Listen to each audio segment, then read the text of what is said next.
sans plus attendre, je vais céder la parole à Annabelle Collinet, spécialiste des arts du métal dans le monde irano-centra-asiatique à la période islamique et qui est chargée des collections du monde iranien médiéval au département des arts de l'islam au Louvre.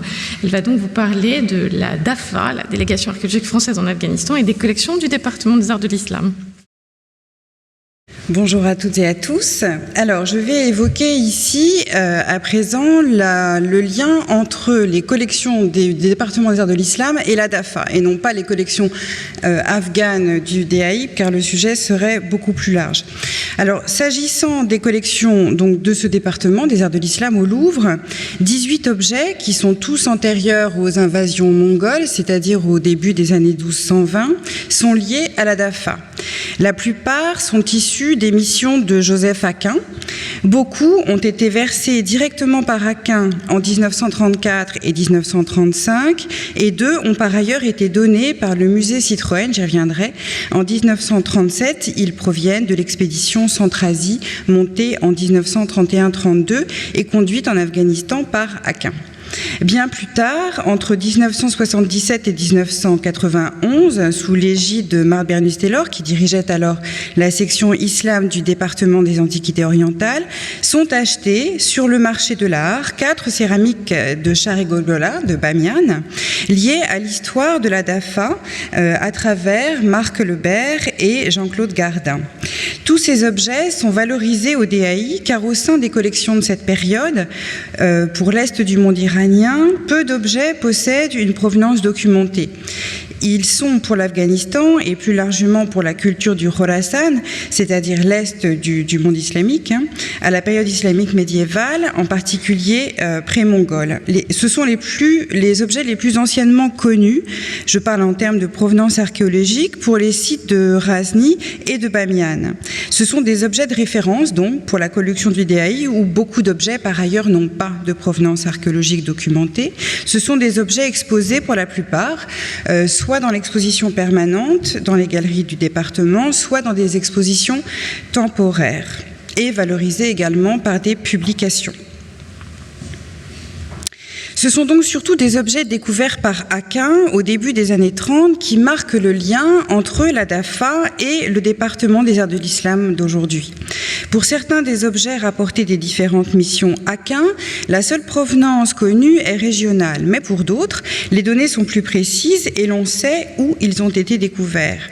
La célèbre vallée de Bamiyan, qui est dominée par l'une des citadelles médiévales, Shah et Golgola, la ville du tumulte, dans laquelle Aquin a ouvert des sondages archéologiques en 1930, j'y reviendrai un petit peu plus tard.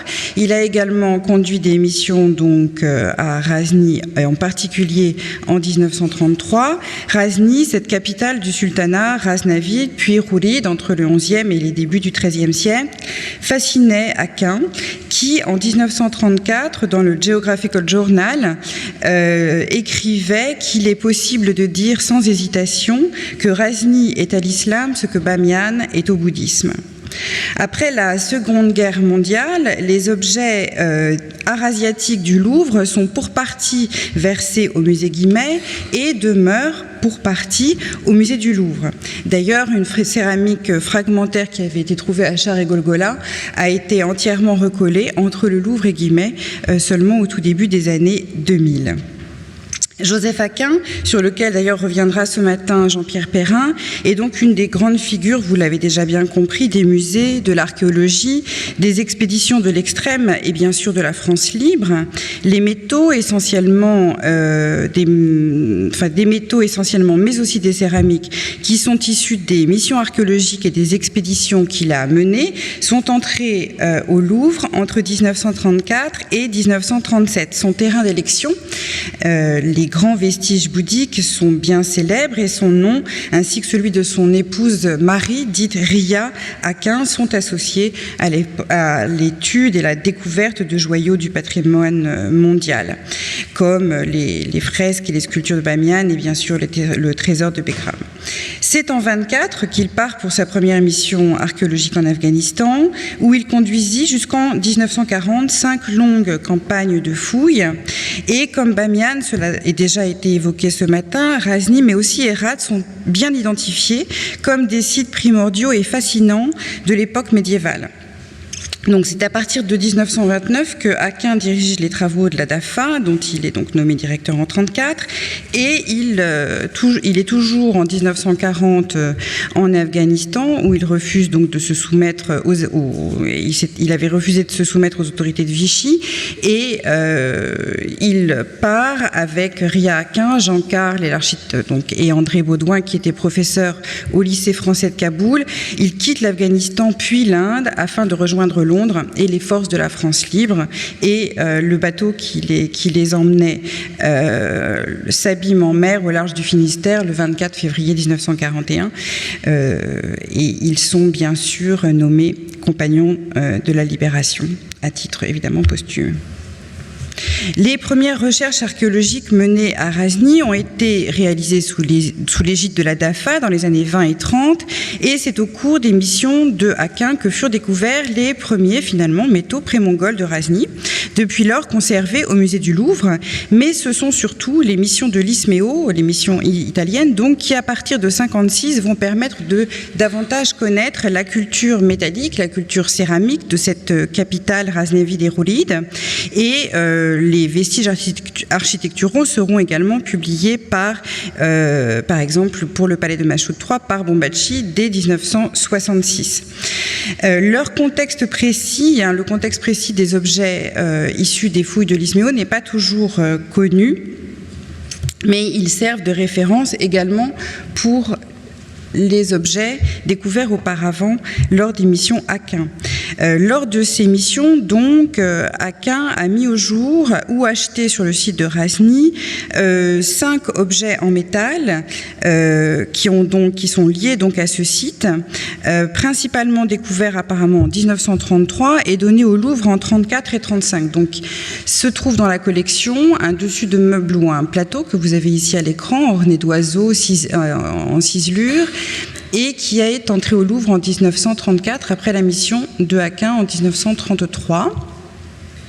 Également ce petit plat, ou bien brûle-parfum, on ne connaît pas bien sa fonction, qui provient également de la mission de 1933 et versé au Louvre dès 1934. Ce plateau de balance qui porte une marque de propriété qui est de la même période que la fabrication de l'objet et qui provient d'une balance à fléau ornée des signes du zodiaque et puis d'un sphinx au centre du plateau de cette balance. L'autre plateau étant conservé à Kaboul où il était donc également découvert à Razni bien sûr et où il a été découvert, où il a été conservé et documenté dans les archives de l'ISMEO depuis 1958.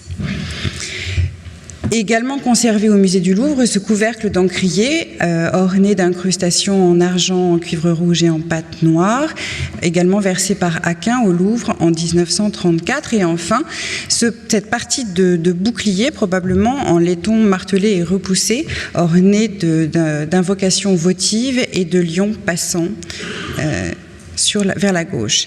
Un autre site très célèbre est lié, dont des objets se trouvent au musée du Louvre au DAI est lié à Aquin. Vous avez en haut de l'écran une vue du site de Char et Golgola, donc la ville du tumulte, reproduite dans l'illustration en 1924 et puis en dessous une vue actuelle due bien sûr à la DAFA. Char et Golgola était l'objet de missions archéologiques par la DAFA dans les années 20-30 et ces travaux ont dû largement contribuer au développement de recherches commerciales et des visites plus tardives sur le site. Ça a été bien mentionné par Gardin en 1957, j'y reviendrai un petit peu plus tard, dans son article sur les céramiques du site. Au cours des travaux de la DAFA, essentiellement consacrés aux somptueux vestiges bouddhiques de Bamiyan, quelques recherches donc sont néanmoins dévolues à Char et Golgola et en 1930, Joseph Aquin y ouvre des sondages, je cite, sur l'emplacement de la citadelle musulmane. Pour la période islamique médiévale, ce site est surtout connu pour ses vestiges architecturaux et son matériel céramique. Mais il y a tout de même un objet en métal qui est le seul objet en métal du département du désert de l'Islam qui a été documenté comme provenant de Char et Golgola, donc via l'émission Aquin. Et ce petit plat ou brûle-parfum a probablement été découvert donc au cours de cette campagne menée à Bamiyan en 1930. Il s'agit d'un type d'objet qui est très commun à l'époque pré-mongole en Afghanistan, et son décor, principalement un sphinx ciselé et chanlevé au centre du plat, rappelle celui du seul autre objet en métal connu qui a été mis au jour à Char et Golgola. Donc pour ce site, on ne connaît de façon avérée que 2 objets en métal de la période pré-mongole, dont un est conservé donc au département des arts de l'Islam grâce à Joseph Aquin. Des objets en céramique, fragmentaires ou complets, proviennent également du site de Char et Golgola ou d'autres sites d'Afghanistan qui ne sont pas précisément nommés, mais qui sont entrés directement au Louvre via Joseph Aquin, encore une fois, entre 1934 et 1937. Donc tout d'abord, ce très grand bassin fragmentaire qui a été remonté, c'est ce que j'évoquais au début de cette petite présentation, entre des tessons a été remonté, il se trouvait entre le musée Guimet et le musée du Louvre. Également, ce fragment de bol et ce petit bol à décor gravé et jaspé sous glaçure, qui proviennent également donc directement de Joseph Aquin et qui ont été donnés un peu plus tard, en 1937. Ces 2 objets qui sont de type que l'on connaît bien également dans des sites comme Bamiyan, n'ont pas de provenance précise cependant. Pour les objets qui n'ont pas de provenance précise, mais qui sont également directement issus d'une des missions Aquin en Afghanistan, cette verseuse à vin à bec en forme de tête de taureau, qui est conservé donc au département et qui est actuellement et encore pour quelques jours visible dans l'exposition organisée par Philippe Malbouir du département des objets d'art, venu d'ailleurs dans l'espace intitulé Petite Galerie donc au musée du Louvre. Évoquons également rapidement l'expédition Citroën Centrasie. Aquin l'a conduit en Afghanistan comme archéologue et grâce à sa très très bonne connaissance évidemment du terrain, il la guide sur le terrain afghan. Et au cours donc de cette expédition, des objets sont collectés et certains, donc de période islamique, sont collectés et sont versés par ce qui existait à l'époque, donc le musée Citroën, en 1937 au musée du Louvre, comme ces 2 objets qui sont très altérés comme vous pouvez le voir, mais qu'il faut imaginer de couleur jaune d'or et incrustés de décors, de pâte noire, mais aussi de métaux précieux, d'argent et de cuivre. Alors, pour la période bien plus tardive, avec des objets qui ne sont pas directement liés aux années 30 et donc directement à Aquin, mais beaucoup plus tard avec d'autres personnages de la DAFA. Ici, cette photo de Jean-Claude Gardin et puis un extrait de son article sur les céramiques de Char et Golgola, qui reste encore aujourd'hui l'une des publications fondatrices pour les céramiques découvertes et connues de ce site. Depuis cette publication, de très nombreuses céramiques dites de Bamiyan ont rejoint les collections, publiques comme privées, et nombre d'objets apparentés dont l'historique n'est pas du tout documenté continuent bien sûr d'être proposés en vente publique. Donc les céramiques associées à ce qu'il faut davantage considérer comme une appellation, un label de Bamiyan, en l'absence de provenance documentée, avérée, ont connu une diffusion importante en actuel Afghanistan au XIIe et au début du XIIIe siècle. Les mêmes types ont ainsi été collectés, par exemple, en surface à Jam, c'est-à-dire Firuzkoh, l'ancienne capitale roulide et site du célèbre minaret, étudié par la DAFA, dont Marc Lebert, bien sûr, dès 1957. Donc, certaines des céramiques de Char et Golgola, découvertes dans la citadelle ou à proximité, qui avaient été regroupées dans l'article de Gardin en 1957, appartenait donc à Marc Lebert, architecte de la DAFA entre 1946 et 1969. Et ces objets, donc pour certains d'entre eux, sont conservés au Louvre. C'est cette provenance, celle de Char et Golgola, bien sûr assise par la publication de Gardin, qui en ont motivé l'acquisition. Ces céramiques ont été acquises directement lors de la vente publique de la collection Marc Lebert, donc qui est décédé en 1977. La vente de sa collection a eu lieu à l'hôtel Drouot en 1977. D'autres objets liés à sa collection ont été achetés en 1984 auprès de la galerie Soustiel à Paris, qui les avait acquises en 1977 à Drouot. Et enfin, une dernière céramique a été achetée en 1991 dans une collection privée en Hollande. Et donc la référence, bien sûr, ce qui a parfaitement motivé l'achat, c'était la provenance et puis la publication par Gardin de ces céramiques qui illustrent les principaux types. Et cela manquait de façon avérée dans la collection. Les principaux types, c'est-à-dire bien connus, des céramiques pré-mongoles réalisées en Afghanistan, céramiques illustrées et décrites par Gardin comme appartenant à deux catégories principales. Des céramiques argileuses à décors gravés, champs levés, jaspés sous glaçure. Et puis, vous en avez donc deux, les deux sont ici à l'écran, elles sont présentées dans les collections, dans les galeries permanentes du département des Arts de l'Islam, et vous avez en regard leur reproduction dans l'article de Gardin en 1957. Et puis, autre grand type, les céramiques siliceuses, donc c'est-à-dire fabriquées avec une pâte très dure, très blanche, qui contient très très peu d'argile et essentiellement du quartz et de la silice.